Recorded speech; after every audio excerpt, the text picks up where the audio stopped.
Olam Iba, Ancient Hatred, Part 2. In Part 1, we explored the tension between Sarah and Hagar. Now, we uncover the deeper root of this ancient hatred, the Abrahamic covenant.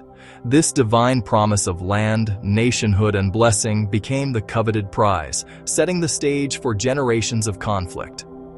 When Hagar conceived Abraham's first son, Ishmael, she looked upon her mistress Sarah with contempt.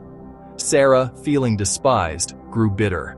Though God had promised Abraham a son through Sarah, both she and Abraham doubted, leading them to use Hagar as a surrogate. But as God promised, Sarah miraculously bore a son in her old age, Isaac. At the feast celebrating Isaac's weaning, Sarah saw Ishmael mocking his younger brother. Paul later described this mockery as persecution. Sarah, recognizing the inherited animosity, demanded that Hagar and Ishmael be cast out. Abraham was distressed, but God affirmed the decision, stating that the covenant would pass through Isaac. Yet, God also promised to make a great nation from Ishmael. Cast out from a life of privilege, Ishmael and Hagar carried their bitterness into the wilderness. Ishmael, who is considered a patriarch of Islam, would father 12 princes, and his descendants, the Ishmaelites, settled across the Arabian territories, their grievance against the line of Isaac firmly established. The rivalry continued into the next generation with Isaac's twin sons, Jacob and Esau. As the firstborn, Esau was the natural heir. But in a moment of weakness, he sold his birthright to Jacob for a bowl of stew, showing his contempt for the sacred covenant. Later, with his mother Rebekah's help, Jacob deceived their blind father Isaac and received the blessing meant for Esau.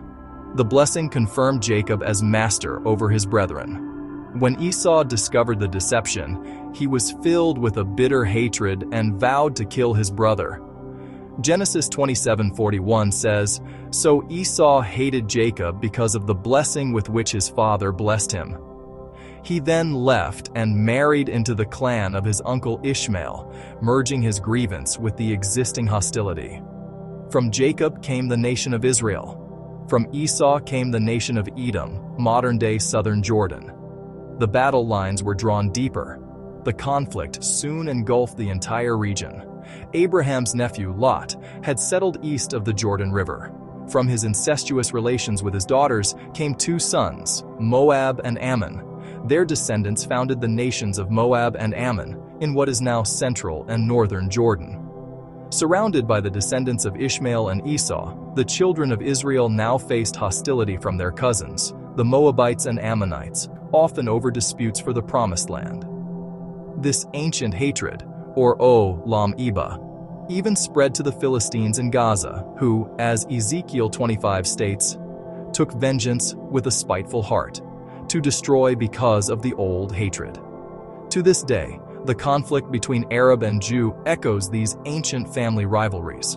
The prophet Ezekiel spoke of this enduring hostility, warning that because this Olam Iba persisted, blood would pursue those who harbored it. But the true origin of this enmity predates even Abraham. It began in the Garden of Eden. In Genesis 3:15, God declared to the serpent, "Satan, I will put enmity between you and the woman, and between your seed and her seed."